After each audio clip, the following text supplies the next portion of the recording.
recorded live at 4ZZZ Studios Brisbane on 102.1 FM. And broadcast across Australia on the Community Radio Network. You're listening to Zed Games. With 10 years experience and over 500 episodes, Zed Games brings you the best in gaming news, reviews, community and culture. Want to reach out? Message us on Facebook at ZED Games AU. Hello. My name is Zahra, and with me in the studio tonight is Hazel and Maylee. Whoa, and we I forgot who we were. I was just like so blown away by your names. They're good names. We're Zed Games, and we've got quite the lineup for you all tonight. We've got gaming news, Video games. We've got a gaming review, Yes. and we've also got this discussion about video game thing. A conversation. That will wow you. Communication. Oh, what? With Zara, Maylee, and Hazel. Yeah. We've got three different energies going on here. Yeah. We do. Hopefully they'll combine. Yeah, at some point. we'll sort of like average out halfway through the show, and then we'll just create something new and magical. It'll be just a little funky episode 625 soup. So stay tuned for that. Stay tuned for that. But before that, we got to listen to some news. So Hell yeah. let's hop right into it. This week in gaming news. E3 is almost upon us, or it would be if it were happening this year. While the ultimate fate of what was previously the world's most notable game industry trade event remains uncertain, it hasn't stopped many of the associated presentations from continuing on their own. Many conferences had already moved to an online focus to reach consumers. Throughout June, there are many announced events and more planned. Highlights include Jeff Keighley's Summer Games Fest, which kicks off on June 10th, Wholesome Direct on June 12th, and Xbox and Bethesda's Game Showcase on June 13th. Nintendo is expected to have at least one Direct during this time, and Sony, who has sat out E3 for the last 3 years, has remained silent. You can check out the full schedule in a handy calendar format on the Zed Games website. Quality assurance workers at Activision Blizzard-owned Raven Software have successfully unionized and formed the Game Workers Alliance, a first for a US-based AAA studio. While the department is small, it represents a major win in the fight towards unionization in the industry. The National Labor Relations Board also found merit in the complaint that Activision Blizzard had tried to interfere with those in the company looking to unionize and had threatened employees that they cannot talk about or communicate about wages, hours, and working conditions. The push to unionize came after the California Department of Fair Employment and Housing filed a lawsuit against Activision Blizzard last year regarding a culture of sexual harassment and toxicity. On May 23rd, Take-Two completed its acquisition of Zynga for $12.7 billion. Take-Two chairman and CEO Strauss Zelnick remarked on the acquisition. "We are thrilled to complete our combination with Zynga, which is a pivotal step to increase exponentially our net bookings from mobile, the fastest growing segment in interactive entertainment, while also providing us with substantial cost synergies and revenue opportunities." The world's largest single esports event, the International for Dota 2, has announced it will be held in Singapore this year. Venue details have yet to be announced, but this year's event is scheduled sometime in October. The Zed Games release calendar. May 27th sees the release of Sniper Elite 5 for PlayStation and Xbox platforms and PC, and Golfy on PC. May 28th brings Arcade Spirits, The New Challengers, and Cow the Kangaroo to Xbox and PlayStation platforms, along with Switch and the PC. Microsoft Flight Simulator Top Gun Maverick DLC for Xbox Series X and S and PC, and Pac-Man Museum Plus for Xbox Series X and S, PlayStation 4, Xbox One, Switch, and PC. June 1 sees Corpse Factory on PC, and June 2nd sees Silt on PlayStation and Xbox platforms, Switch, and PC. That's all this week in gaming news. Woo! Good work, Raven QA! Woohoo! They did it. Congratulations. I'm a big fan of unions. I Yes. love it. I love when people discuss their wages and salaries with each other. I love when people of the world unite. Big fan of it. And it's nice to see it coming to Union's good. It was really good following the story and seeing like the Raven executives like trying to mess with them so bad, and then they just file an NLRB complaint about it and get immediately destroyed. It's very satisfying. But like as the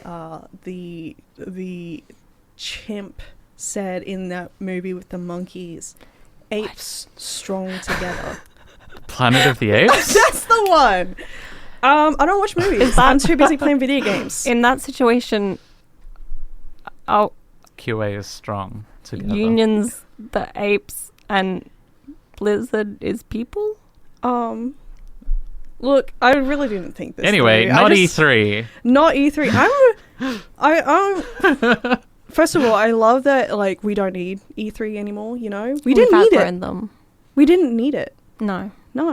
The E3 was within us all along. It's just true. I mean, really, it was just a room with a stage. Yeah, actually, they just gave us a room with a stage in it, and we were now like, we can have like 10 different rooms. we can have 10. This is really great for the room and stage economy. No, it's actually no. Co-rooming. That sounds good, but what if you want to be in 2 rooms at the same time? Then it's a nightmare. Teleport, Maylee. I can't do that. Stop rubbing it in my face. Not everyone's omnipotent. Well, look, you gotta just try harder. I'll try. Yeah, and while you're like thinking on that, we've got a funky little review by yours truly for Spyro Reignited Trilogy.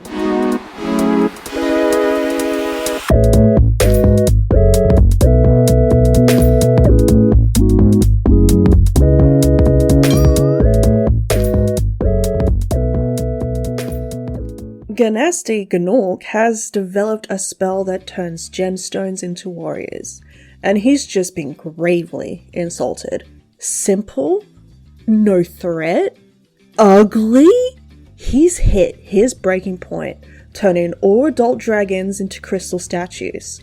Luckily, a young purple dragon by the name of Spyro has managed to avoid turning into a garden feature, and now it's up to him to free the dragons, defeat Ganasty Gnorc, and most importantly, recover all those gems.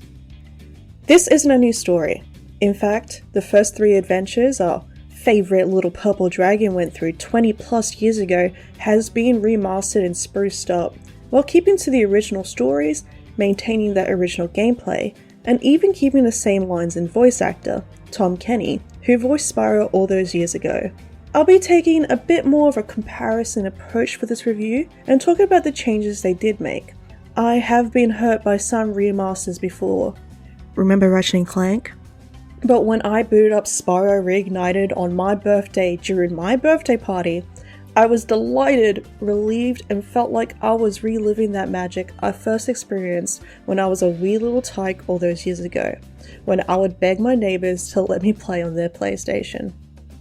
Spyro Reignited Trilogy is a major revamp of Spyro the Dragon, Spyro 2 Ripto's Rage, and Spyro Uri the Dragon, and they made nearly every attempt to remain as faithful to the originals as possible, maintaining every level's design and layout. Obviously, the biggest change is its look. In my opinion, the original games hold up pretty well. A nice clear design will do that, it reads well, and it included some features that were quite revolutionary at the time. But that first game did come out 24 years ago. Minimal polygons, tiny textures, they pushed that old PlayStation to its limit, but we are at the point now where you can count the pores on faces on a 4K television. But they didn't take that let's make it look hyper-realistic approach, with highly detailed scales and every strand of fur rendered out. They took the approach that feels true to the original games. Everything is modelled beautifully, the proportions and style just feels like an evolution of the original intent. Everything is bright and colourful and vibrant. The animations are full of personality and are just a lot of fun to watch. One of my favourite things about the original games is how hard they push those polygons, and the charm and effort of that is translated here. All the dragons now have these wonderfully unique and detailed designs, even if they were only seen for a few moments. And the original developers from Insomniac worked closely with Toys for Bob in a collaborative approach that made sure that Spyro felt right, and it shows. There are also a few quality of life improvements, such as the controls getting updated. Spyro feels a bit smoother to control, but we're also able to control the camera with the right analog stick. And some of the features that were introduced in the second and third games are available throughout the entire trilogy, like skill points. They also did make some changes to some enemy designs. Semi-automatic weapons are now paintball guns, and some problematic elements were changed. These are things I didn't notice initially until I decided to replay the original games to see how much they did change, and it was definitely necessary. Didn't affect gameplay, that's for sure. They also included a feature where Sparks, Spyro's dragonfly friend, could hone in on the nearest gem. You want to know why they added this? Because it's so hard to see gems in Reignited. There's grass now where there was once flat ground, and there's gems just hide in there. And the gems don't have that distinctive glint that would allow you to see gems on the other side of the level, even if the gems itself were called out. It was quite frustrating to run around for hours trying to 100% these games before finding out about this feature. But look, gameplay is still almost identical to the original games. So much so that when I was struggling with the treetops decades after I had experienced my first rage quit because of these levels, I was able to use the original footage that someone had recorded solving that level and follow it exactly. This also applied to other painful levels. Trouble with the trolley, eh? I've mentioned that the story and even the voice lines have been left unchanged. And Spyro's original voice actor returned to voice Spyro here. There is a significant improvement in how the lines are delivered, including what seems to be the addition of a pop filter. And it's a lot of fun to hear Spyro's original voice actor show off his improvement in skill and delivery. However, because those lines are unchanged, you can hear more clearly how limited they were originally. There's only so much game you could put into a game back then. It's not a bad thing, and I don't think I would have wanted them to change the lines, especially not drastically. It's just a bit awkward sounding at times. Looks like I've got some things to do. Looks like I've got some things to do. The music is the same but redone to just add more complexity to it, including adding dynamic music that becomes bassier with more drums when Spyro is sprinting around, and then smoothly returns to normal when Spyro is just doing his thing. I spent about a week playing through the games, rushing out of bed in the morning to park myself in front of the TV with a cup of tea. And while preparing for this review, I've also been playing through the original games, to see how much they changed. And I think it's a testament to the love and the care they had for the series that it was treated so respectfully. They didn't make changes to the voice lines, the roles characters had, or any story changes. They did everything they could to recreate the game, but just bring it here, with us, a few generations later. It looks and feels amazing to play and brings me so much joy. And the fact that I could play Reignited for a few years, and then boot up the original game, and it just feels almost the same. Just makes this the most successful reimagining I've ever seen. That's my boy. That's our boy. And he looks a little fancier, but he's still a little purple dragon. Spyro Reignited Trilogy was developed by Toys for Bob and published by Activision. It is also available on PlayStation, Xbox, Nintendo Switch, and the PC.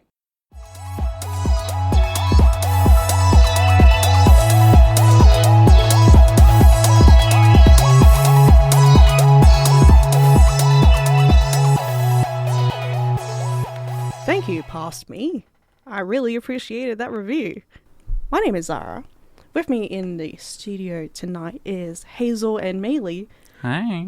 And do you want to say hi? I can if you want me to. Okay, go ahead. Can I say something else? Yes. Hi. I couldn't think of anything else. Okay. You know what? You baffled. You confuddled. I did that to bamboozled. myself. That was a bit of a conversational Easter egg. Was that a little hint about what we're about to discuss? Maybe. Easter eggs in my video games? More likely than you think. It's May. It's past Easter. It's... Okay, alright. Yeah, I know, but I still got hot should cross have done buns in this my That freezer. makes it all the more special to find Easter eggs. Because they've been there for a month or more. I have no concept of time, actually. Thankfully it's been cold. They wouldn't have melted.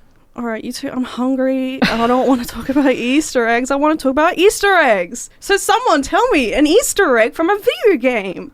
Hazel. Well, in Hideo Kojima's Metal Gear Solid franchise, there are many Easter eggs.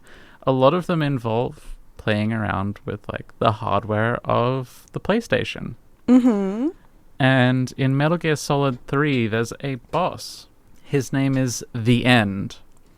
And he's a very old man in a wheelchair, but he's also the world's greatest sniper.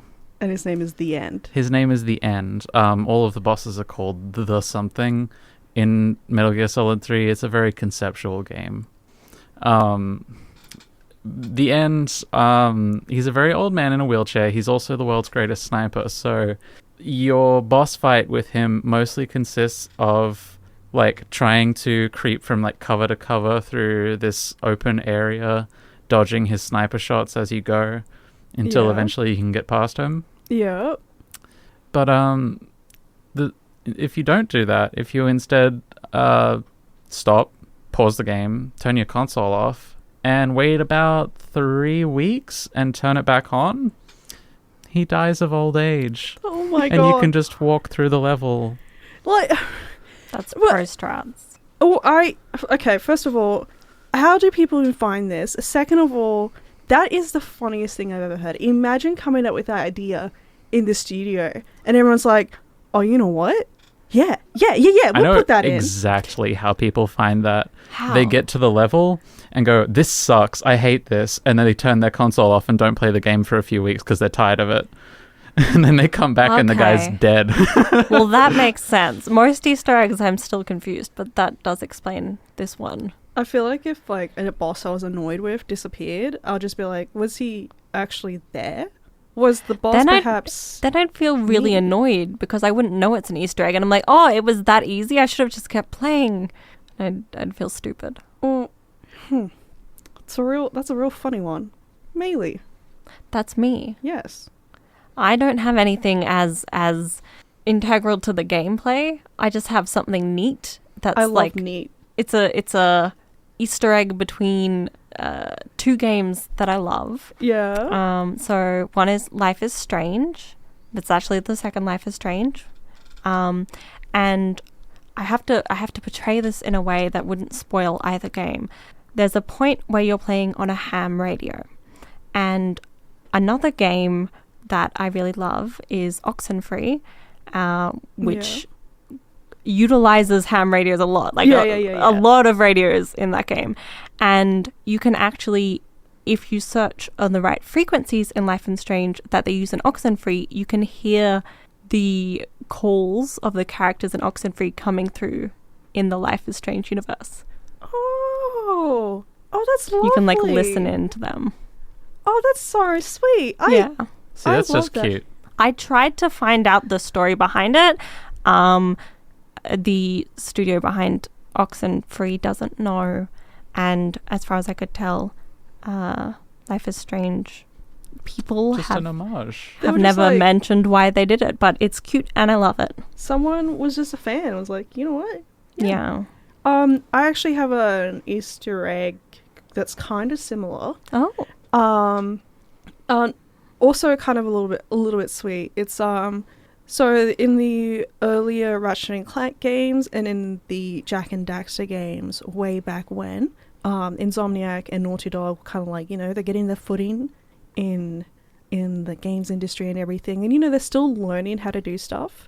And they had actually worked together to help out with some things that the other studio was struggling with. And I forget which studio helped which, but one of them helped with the walk cycle for a different game, for the other's game. And so when you play through, I'm pretty sure it's Ratchet and Clank 2, and in Jak and Daxter 2 or 3, you can actually see references to the other's games. So in Jak and Daxter, when you're zooming around through Haven City, you can see ads for Ratchet and Clank on these really big monitors and stuff. And I was just like, oh, that's so sweet. They're friends. They're friends. Those video games are friends. Oh, and it's just like, I just love it. Of course, when Jak and Daxter and Ratchet and Clank did interact in that PlayStation, not Smash game. Oh, the PlayStation, like All-Stars Thingo? battle or something. They were less nice to each other. They were not friends anymore. No, not initially. I never actually played it, so I don't know. I assume that they became best friends at the end of it. Hazel, you had another one for us, didn't you? I do, in probably my favorite game of all time, Morrowind, The Elder Scrolls 3. You might, Skyrim players might be familiar with mud crabs. I've heard of mud crabs, They're a staple of the series. Morrowind very heavily features mud crabs. They're all over the place. And due to the lo-fi graphics of 2002, they're actually kind of hard to differentiate from the terrain. So they sneak up on you. Mm-hmm. But there's one mud crab where if you talk to it, it turns out to actually be a merchant. Not just any merchant, one of the best merchants in the game. It is one of the only merchants that will actually buy all of your items at full price without trying to haggle with you. What a noble little guy. I love that. So is it someone in disguise as a mud crab, or is it it's just a mud crab? Have you ever actually talked to a mud crab? No. In real life, I mean. I'm not talking about Skyrim. Oh, yeah, of course. Yeah. They're Of them, just funky little guys. Yeah, they're funky little guys, and they're quite... I've never known them to run shops, though. Well, it's not really something that they do these days. They now invest in stocks. That makes sense. Because, the economy. But way back... What are you talking about? What? What, we're talking about mud crabs. Mud crabs lost out big on Lunacoin. Oh, yeah, it was pretty rough. But they're resilient creatures, and I believe in them. Proud people. Yeah, and you know what? I love them. This is actually just making me more The hungry. other best merchant in the game is a creature called a scamp. A scamp. A lovable little scamp. And usually they're Daedra, they're enemies. And they're horrible and they try to kill you. But this guy, his name is Creeper. And man.